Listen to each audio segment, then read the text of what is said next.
Marc Marquez kembali menjadi sorotan tajam setelah penampilannya yang mengecewakan di beberapa seri terakhir MotoGP. Sejak kepergian rekan setimnya, Francesco Bagnaia, yang resmi hijrah ke Yamaha musim ini, banyak pihak, terutama dari internal Ducati, berharap Marquez mampu mengambil alih peran sebagai pembalap utama dengan performa luar biasa. Namun, kenyataan di lintasan berbicara lain. Penurunan performa Marquez dinilai sangat drastis. Dalam 3 seri terakhir pembalap asal Spanyol itu gagal finish di podium, bahkan 2 kali harus puas berada di luar 10 besar. Hal ini memicu kekesalan dari bos Ducati, Claudio Domenicali, yang secara terbuka menyampaikan kekecewaannya terhadap Marquez dalam sebuah wawancara dengan media Italia. Kami membawa Marc ke tim dengan ekspektasi besar. Setelah Pecco pindah ke Yamaha, kami yakin Marc bisa jadi pemimpin baru Ducati.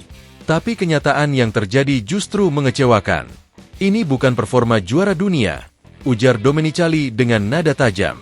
Menurut sumber internal tim, Marquez terlihat kurang konsisten dalam sesi latihan dan kesulitan menyesuaikan diri dengan perubahan setup motor terbaru. Selain itu, tekanan sebagai satu-satunya pembalap bintang di tim utama Ducati disebut turut memengaruhi mentalitas balapnya. Tak sedikit yang mulai mempertanyakan apakah Ducati telah mengambil keputusan tepat dengan mengandalkan Marquez sepenuhnya. Beberapa analis MotoGP bahkan menyebut bahwa kepergian Bagnaia telah meninggalkan kekosongan strategi yang tak mampu diisi oleh Marquez. Pecco selama ini dikenal sebagai pembalap yang pandai membaca ritme balapan dan memberikan umpan balik teknis yang tajam untuk pengembangan motor. Sementara Marquez meski agresif, disebut belum memberi kontribusi signifikan dalam pengembangan teknis tim. Domenicali juga memberi sinyal bahwa pihaknya tidak akan segan mengambil langkah tegas jika Marquez tidak segera menunjukkan peningkatan. Kami tidak akan menunggu sampai akhir musim untuk mengambil keputusan. Ducati butuh pembalap yang haus kemenangan, bukan hanya nama besar, tegasnya. Kini, tekanan berada sepenuhnya di pundak Marquez. Ia dituntut untuk segera bangkit dan membuktikan bahwa dirinya masih layak dipercaya memimpin tim sebesar Ducati. Jika tidak, bukan tidak mungkin Ducati akan mencari opsi lain untuk musim depan, sesuatu yang tentu tidak diinginkan oleh sang juara dunia 8 kali itu. Tim pabrikan Yamaha telah menyiapkan teknologi terbaru dan strategi untuk mengalahkan Ducati di MotoGP Inggris minggu ini. Lintasan legendaris Silverstone akhir pekan ini dipastikan menjadi saksi pertarungan panas antara 2 pabrikan raksasa MotoGP, Yamaha dan Ducati. Tim pabrikan Yamaha mengumumkan bahwa mereka telah menyiapkan teknologi terbaru yang dirancang khusus untuk menyaingi dominasi Ducati yang dikenal dengan kecepatan dan akselerasinya. Dalam sesi konferensi pers, manajer tim Yamaha mengungkap bahwa motor YZR M1 telah mengalami sejumlah pembaruan penting pada sistem aerodinamika dan kontrol traksi. Teknologi baru ini disebut-sebut dapat meningkatkan stabilitas motor di tikungan cepat, yang selama ini menjadi kelemahan Yamaha dibanding Ducati. Selain itu, Yamaha juga telah menyiapkan strategi balap yang lebih agresif, termasuk mengatur ulang distribusi bobot dan pemilihan ban yang lebih fleksibel terhadap perubahan cuaca. Target mereka jelas, mematahkan dominasi Ducati dan menguasai podium utama di MotoGP Inggris. Namun kabar paling mengejutkan datang dari padek Yamaha. Francesco Bagnaia resmi bergabung dengan tim pabrikan Yamaha. Kepindahan juara dunia MotoGP 2026 itu menjadi topik hangat di kalangan penggemar dan pengamat balap. Bagnaia mengaku sangat bahagia bisa menjadi bagian dari Yamaha, tim yang menurutnya memiliki semangat juang dan inovasi luar biasa. Ini adalah awal baru yang sangat saya nantikan, ujar Bagnaia. Yamaha memberikan saya kebebasan dan dukungan penuh untuk bertarung di level tertinggi.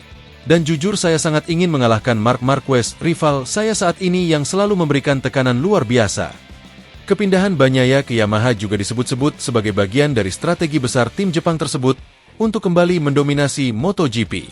Mereka percaya dengan kombinasi teknologi mutakhir dan pembalap berpengalaman seperti Bagnaia, Yamaha bisa kembali ke masa kejayaannya. Persaingan antara Bagnaia dan Marquez di lintasan pun dipastikan semakin memanas dan menjadi tontonan yang dinanti-nantikan. MotoGP Inggris akhir pekan ini bukan hanya soal kecepatan, tetapi juga pertarungan ego, strategi, dan pembuktian. Dengan segala persiapan yang telah dilakukan, Yamaha siap mengguncang Silverstone dan menantang dominasi Ducati. Dunia balap pun kini menanti apakah Yamaha dan Bagnaia mampu menepati janji mereka? Keputusan mengejutkan datang dari tim pabrikan Ducati di awal musim 2026 MotoGP. Setelah beberapa musim mendominasi bersama Francesco Bagnaia, Ducati memilih tidak memperpanjang kontrak sang juara dunia 2 kali tersebut. Bagnaia pun resmi bergabung dengan tim pabrikan Yamaha, yang tengah melakukan restrukturisasi besar-besaran.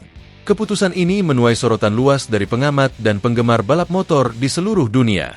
Namun keputusan yang awalnya dianggap sebagai langkah strategis justru menjadi bumerang bagi Ducati. Dalam 5 seri awal musim Bagnaia menunjukkan performa luar biasa bersama Yamaha. Ia sukses meraih 3 kemenangan dan 2 podium kedua, membuatnya memimpin klasemen sementara dengan keunggulan yang cukup jauh dari para rivalnya, termasuk para pembalap Ducati. Ducati sendiri tampak kesulitan beradaptasi dengan komposisi pembalap barunya. Meski memiliki motor yang kompetitif, tim merah asal Italia itu belum mampu meraih hasil maksimal. Pengganti Bagnaia yang digadang-gadang sebagai bintang masa depan justru belum mampu memberikan hasil yang sepadan. Hasil buruk ini memicu kekhawatiran internal dan tekanan dari sponsor utama mereka. CEO Ducati Corse Claudio Domenicali akhirnya buka suara dalam sebuah konferensi pers di Mugello. Dengan nada menyesal, ia mengakui bahwa keputusan untuk melepas Bagnaia terlalu terburu-buru dan tidak mempertimbangkan seluruh aspek jangka panjang. Kami terlalu fokus pada regenerasi dan lupa bahwa kami memiliki salah satu pembalap terbaik dalam sejarah Ducati. Ini adalah pelajaran berharga, ungkapnya. Di sisi lain, Yamaha tengah menikmati masa kebangkitan mereka. Setelah bertahun-tahun tertinggal dari Ducati dan KTM, kedatangan Bagnaia menjadi titik balik yang sangat signifikan. Tak hanya dari sisi teknis, tetapi juga semangat dan motivasi tim meningkat pesat. Para teknisi dan insinyur Yamaha bahkan menyebut Bagnaia sebagai pembalap dengan feedback teknis terbaik yang pernah mereka miliki. Bagnaia sendiri mengaku bahagia dengan keputusan hijrahnya ke Yamaha. Dalam sebuah wawancara eksklusif, ia menyebut bahwa dirinya merasa lebih dihargai dan diberi ruang besar untuk berkembang. Saya tidak pernah membayangkan akan mengenakan seragam biru, tapi ternyata ini adalah langkah terbaik dalam karir saya, ujarnya dengan senyum lebar. Dengan masih banyak balapan tersisa di musim ini, dunia MotoGP akan terus menantikan bagaimana drama antara Ducati dan Bagnaia bersama Yamaha berkembang. Apakah Ducati mampu bangkit? Ataukah mereka harus menonton mantan pembalap andalan mereka meraih gelar juara dunia di atas motor kompetitor? Keputusan mengejutkan datang dari tim pabrikan Ducati di awal musim 2026 MotoGP. Setelah beberapa musim mendominasi bersama Francesco Bagnaia, Ducati memilih tidak memperpanjang kontrak sang juara dunia 2 kali tersebut. Bagnaia pun resmi bergabung dengan tim pabrikan Yamaha yang tengah melakukan restrukturisasi besar-besaran. Keputusan ini menuai sorotan luas dari pengamat dan penggemar balap motor di seluruh dunia. Namun keputusan yang awalnya dianggap sebagai langkah strategis justru menjadi bumerang bagi Ducati. Dalam 5 seri awal musim Bagnaia menunjukkan performa luar biasa bersama Yamaha. Ia sukses meraih 3 kemenangan dan 2 podium kedua, membuatnya memimpin klasemen sementara dengan keunggulan yang cukup jauh dari para rivalnya,